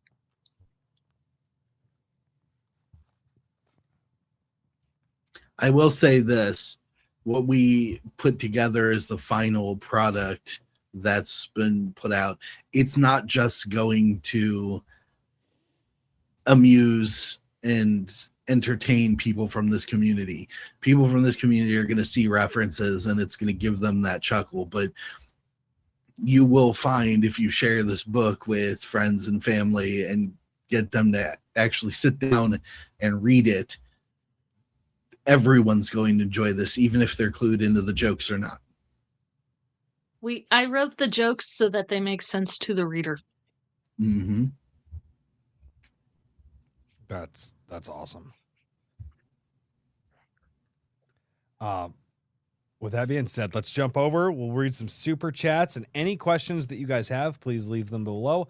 But here's the Discord. For those of you saying that you miss hanging out, we're in the Discord still. We're still there. The community's a little smaller these days after we moved from Gilded, but the Discord is still there, and it's not there so you can talk to me. It's there so you can talk with each other. Right. The Ultimate Kahuna for $5 says, Royce has a picture online with a satyr body and somehow less body hair. What? I suppose that means it's real. Also, I wrote a story for Shalar too. Oh, jeez. Oh, no. What do you mean? Yeah, he was part of the writing That's group. right. There was I forgot how that started. That it's such a wild. I'm so glad. I don't know how I took over, but yes. Because everybody They believed just- in you. Like, no bullshit. No bullshit. The DMs that I received, everybody was like, hey, so we were all going to go in on this. Maji's got it. We trust her. She's got it. We believe in her. That's literally, to summarize, to paraphrase, that's what they said. You had people backing you from the start. Privately, in DMs, talking to me. And I was like, all right. All right. If you guys got her back, I got her back too. Because they were bowing out, withdrawing their own stories so you could shine. That's how much faith people had in you. Which baffles me. Mine's just a little story, but Little story. hopefully- It's almost 300 pages. That's a good Hope- story. I- That's a medium I story. hope it's worth reading. I hope some good, like somebody will find some comfort into it or some good will come into it. Because it was written to be a cute little chuckle, escape from a real world, an adventure that people could believe in. It like I said, it's free from politics. There's no sexual things in it. There's a mild adult humor, but anybody who's married can understand that mild adult humor. But You- there's nothing to worry about in it. I can put it in the other than hands of maybe my brutal kids. violence. I can put it in the hands of my kids, and that's what I have been begging for years. Even- It's got Call of Duty level violence, but yes. It's different when written. True. Ultimate Kahuna ordered for $1.99. He ordered your book. Wrangler sent in a super chat of $4.20. Wrangler for $5. Dude, you guys, thank you for the super chats. You guys, then there were the pieces of Reese. Dark like tree bark, orange like a harvest moon, and yellow like the sun. Reese's Pieces. Oh, dude, I love Reese's Pieces. You're doing great, Maji-chan. No. Okay, no bullshit. All right. Next time you watch a movie, the best movie time snack, Reese's Pieces and popcorn. Obviously. Have you done it? Have you done the handful of Reese's? Oh, dude. My wife looked at me sideways one time like, what are you talking about? We were dating, and I was like, no, you don't understand. And she's like, what? I'm like, so I pour some Reese's Pieces in her hand, and I'm like, now get some popcorn. And she's like, okay. And she's like, what are you doing to me right now? We were dating. And she tried it, and she was like, oh my God, this is brilliant. I'm like, I know. Reese's Pieces and like buttery, salty popcorn and Reese's Pieces. It will set your brain on fire. See, Oh, I'm not it's a fan of Reese's Pieces. They're too sweet, but I do like peanut butter M&Ms. They're not as sweet. I don't know if those would work with popcorn. You could kick me I'll off the allow channel. it. Maybe. What is popcorn and Reese's Pieces are the only movie snacks. I'll agree with that. I will absolutely agree with that. Mario Trujillo for $10. What separates a failure from success is not talent, hard work, luck, or timing. It's the will continue, refusing I to think he quit meant even will when the to road continue. is broken and the light has faded to dark. Congrats, Maji. I agree. Thank you. Jersey James, take my money. Because I Hey, was like, no, Jersey. guys, save your money. Go buy the book. Also for $2. He already bought the book. Just take my money anyway. I appreciate you guys. I really do. Hey, when you're done reading the book, you better go leave reviews on Amazon. I want to see every one of you guys with a review on Amazon for this woman. Kinda. Amazon's kind of picky on their reviews, so be careful. Don't use gamer words in the reviews. No, it's some people can't leave reviews because I've left reviews for them. Amazon's Maji weird if you operates leave- under the paranoid delusion that if there's some sort of connection between her and anyone else, Amazon's going to strike the review. Oh, They do. well, make a new account. Anyway, I didn't say it. Question: what's your biggest learning experience in writing this book? Excellent question. Yeah. Okay, so some of you have heard this. If you have, I apologize. This is a repeat. Stop But- apologizing. I'm the Canadian here. Don't appropriate my culture, please. But so the way I wrote my book, there's two climaxes. So think of a roller coaster. Most of your books is the build up and then the hill down, and that's it. Oh no, that was Well- bad. My brain did it bad. I'm sorry. I knew it as soon as she said it. Sorry. I had guy brain. I was two climaxes. Two. Nah, Well, anyway, it's go easier for women. on.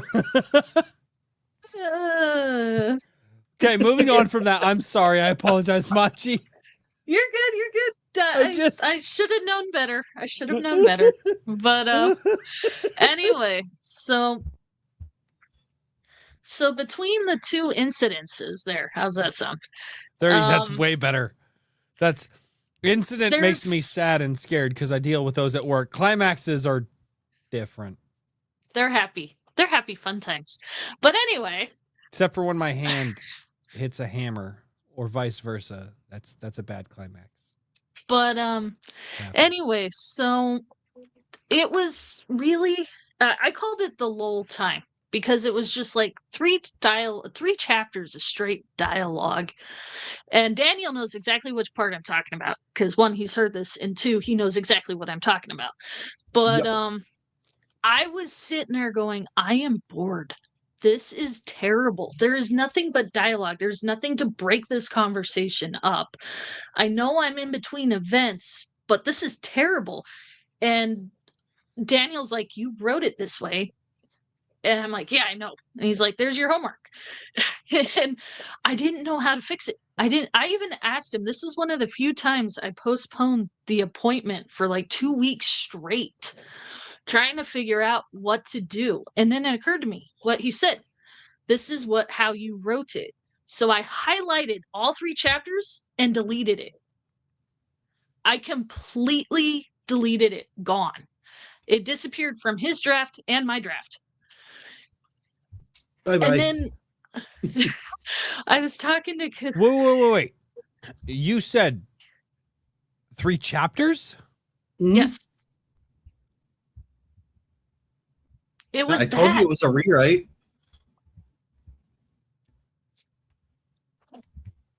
Okay. I just Because wanted to I make didn't sure know that I how to heard fix it. that correctly. Not I didn't. not 3 paragraphs, not 3 pages, 3 chapters. Yes.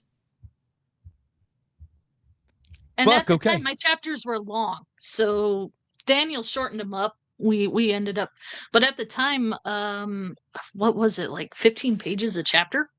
Yep. Something like that. Roughly 15 to 20. Yeah. So yeah, I just took that whole section and deleted it completely because I didn't know how to fix it. But I hated it, and I knew if I was the writer and I hated it, nobody would read it. And so I ended up completely forced myself to sit down and rewrote that entire section. I added a completely different character, changed how you introduce how the otter character was introduced into the story, added a whole new event, but the more importantly, so instead of just 3 chapters of straight dialogue that was boring as all get out, by adding that other character and changing how I introduced one of the main characters, it allowed me to actually show off some of the magic system that I created. And instead of the audience reading the same thing over again with the whole same explanation, I allowed the magic system for the audience to see what was happening so that they could experience it reading it instead of just being straight up dialogue.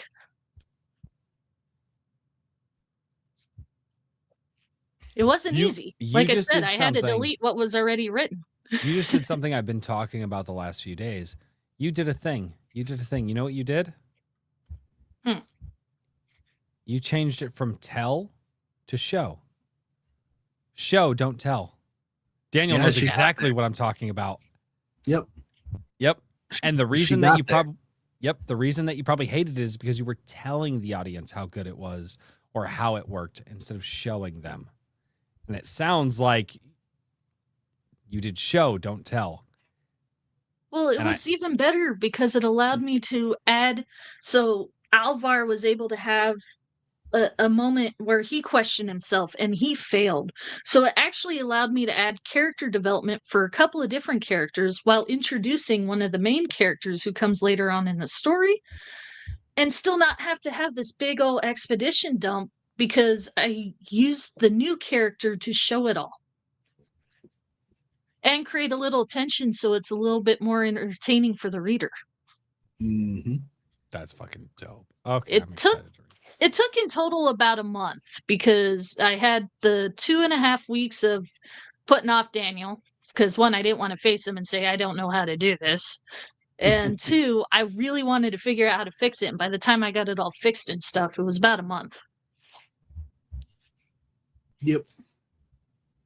That's freaking dope. I'm pretty sure this is a joke question. Mario Trujillo says, Caro is right. That's what I did. You can reduce big dialogue scenes by having something explode. Bitches love explosions. Bitches do love explosions. That's what I did. No lies detected. Why do I hear just in my head?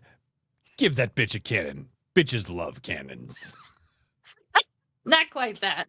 But yeah, I had chaos rain down on what was left of the village. So why not? That's awesome. Mario Trujillo had a question. He said, did I inspire you, Maji? You don't have an inspired character. I'm sorry. Stop apologizing. I'm the Canadian here. But Mario, I love you. Jersey James for $10. Here's some monies for the movie reference. It's official.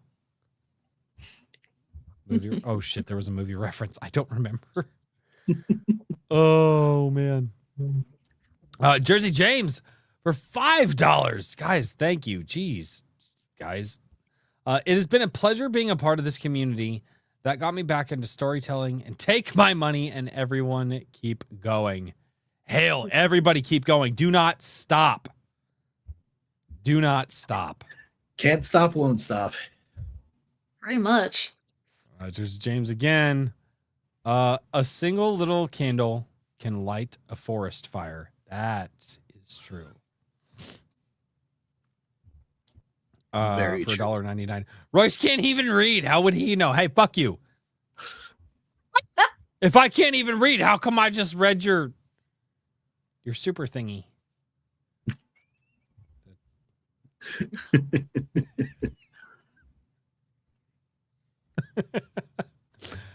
Question. Maji, you say my character is altered with a different personality, but it seems the same. That's not a question. That's not a question. That was a statement. Okay, so we can disregard. Well, we were talking about inspired characters earlier.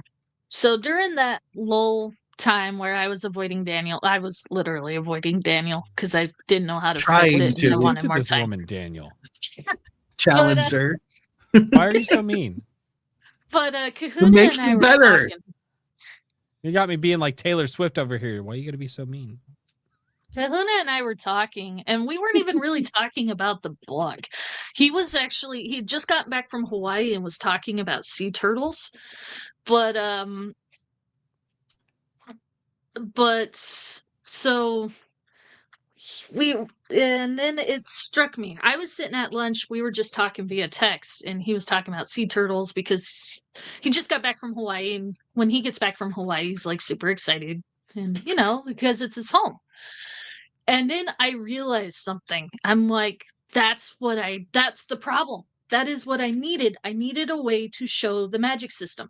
I had already established that the Nereids were there, that they were in this world because earlier in the book, somebody was kind of afraid of them. But this was this was after I deleted stuff, but didn't know how to add it. And then I'm like, wait a second, I have Nereids, sea turtles, Nereids. I that's when it dawned on me the character I needed to create that would allow the magic to be seen. I created the leader of the Nereids, which my Nereids were based off of Greek lore, where they're more eel serpents than they are, like we picture Nereids, these beautiful water creatures. Mine are more based off the Greek, where they're more like water sea serpents with a human body. But so I named it Kahuna because That's Kahuna was the one who awesome. inspired me for it. He said it was okay because Kahuna literally translates in Hawaiian to great leader. So I made the king of the Nereids as a way, and then all of a sudden everything else just flowed. But because it was Kahuna, I'm like, you know what? I'm gonna make this more epic and make the Kahuna an asshole. So Kahuna, you're an asshole now. He do be like that sometimes. He do be taking his shirt off in public places and whatnot. So yeah. So Wait, that was what I did. I created an all new that was the all new character I created. Kahuna was not originally in the book at all, but that species was. so he inspired a species of Hawaiian turtles that took over the world and caused World War III.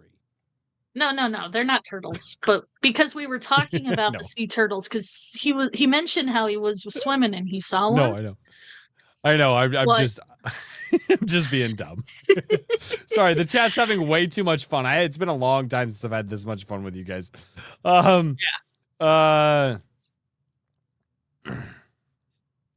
This is just Machi. I incorporated your demon beavers into Hillbilly. I remember when that started.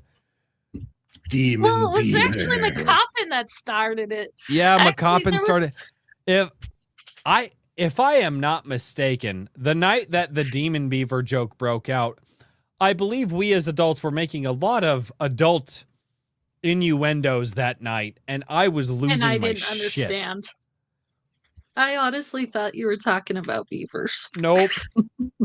We were not talking about beaver. I mean, never mind. We're not revisiting that right now. All of us, she's the only woman on the panel, and us three dudes are just dying laughing, and we're just like, oh, you poor sweet summer child. We're so sorry. All of us feeling horrible for being dirty brained. And Maji's like, what? We're just like, no, we get off the show. We're like, Maji, and we explained it. She's like, oh my God, you guys are fucking horrible. We're like, we know. What's But we worse couldn't is stop I laughing. showed my stuffed beaver because I have his plushy beaver on my bed. Dirty I Maji. remember that Comic Shop Wednesday. And she's like, why are you guys laughing so hard? And all three of us are just like, because we're horrible people. She's like, what? We're like, no, we'll explain it later. Just please don't make us explain it on the show. There's a reason why Drifter is a platypus and not a beaver.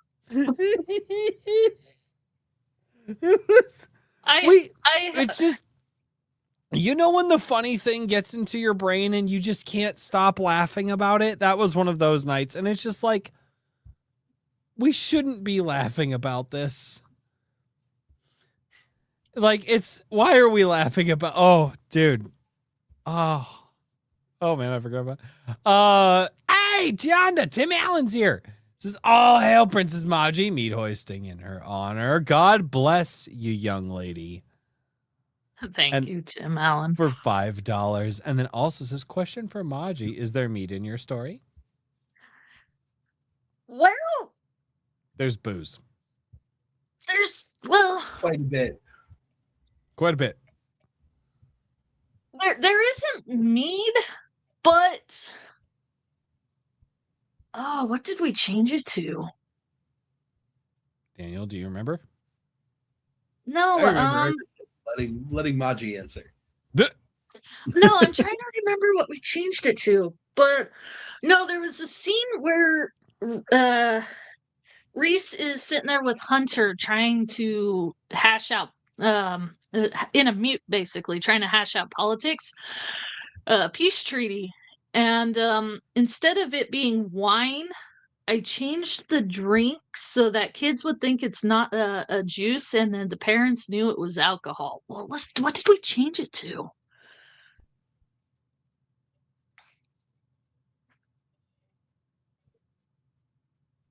You really don't remember? It's been a while. Oh boy. Huh? Oh boy, I'm gonna have to get it. Oh. But what we did was we changed it so then that way it was two layered. So the adults knew that they were getting drunk, but the kids thought they were drinking regular I was drinks. against that change, by the way. No, it wasn't grape juice. It was fetch cider. It was cider. Mm-hmm. There you go. It was changed to cider because then that way the kids thinks they were drinking apple juice and then the adults were drinking something else. But then that way it kept it a little innocent. That's awesome. You got there. This is James for $2. Yo, from Spaceballs, Mel Brooks. Oh no. Oh goodness Lord. And this will be the last super chat for the night. Because I'm going to get off at night because I'm going to be honest, I haven't talked with Maji and Daniel in a while, and I want to go have a backstage conversation with them because it's my show. Mario Trujillo for $5. Royce, I'm going to read it. Cue the SpongeBob 3 months later. Royce, don't worry. Guys, I'm halfway done. 6 more months later. Royce, I'm done. Okay. He might actually read it faster because his little girl did a picture, which is at the end of the book, and he'd probably want to know what the picture's about. I mean, I'm going to read it anyway. Like, I'm going to sit down and here's what's so cool. Weather is getting nicer, and as weather gets nicer, you guys have been to my house. My back patio we've got the wicker chairs on it now. When the sun goes, because my back patio faces obviously east. So in the evening, there's no sun out there, but it's still bright outside. It makes an awesome reading spot. It's actually where I read. Yeah, it's super, super cool. Fucking old Smith. Look at my beaver. It's soft. No, Kahuna. You're horrible. How dare you? No. So during the Christmas stream, before you guys told me, he came over to my house and surprised me because I was by myself on Christmas. My brother was at his girlfriend's house, and so I was all alone. Kahuna lives about 3 hours south of me, and he came up dressed as the Grinch, and because I have the plushie on my bed, we were on stream, and I threw it at it. Like I said, I did the 2 and 2 together, and so he literally held the beaver. So what I'm hearing is Ultimate Kahuna held Maji Chan's beaver. That's a phrase I was not prepared to utter tonight. Oh, Kahuna.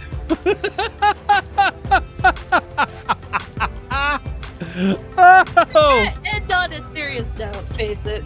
Oh my God! It's We don't do serious on a drink with crazy. Oh. Not how I thought. Nobody thought this stream would end like that. I thought every stream would end like that. Sir, shut up. We're not talking about how your thoughts felt or how your feelings thought. We're how your thoughts felt that feelings would think eventually. You know You what all I right mean. over there? It's fine. You know what I mean. You Boris get it. is having a stroke. It's fine. It's only my 7th this week. Okay, it's fine. Ladies and gentlemen, thank you all so much for tuning in. Go buy Maji Chan's book on Amazon and leave reviews. And as always, until next time, cheers, everybody. We're playing Bye. Crimson Good night, Desert on everybody. Thursday. I'm playing Crimson Desert on Thursday. That's what we're doing. I'll be Cheers, working, everybody. but bye.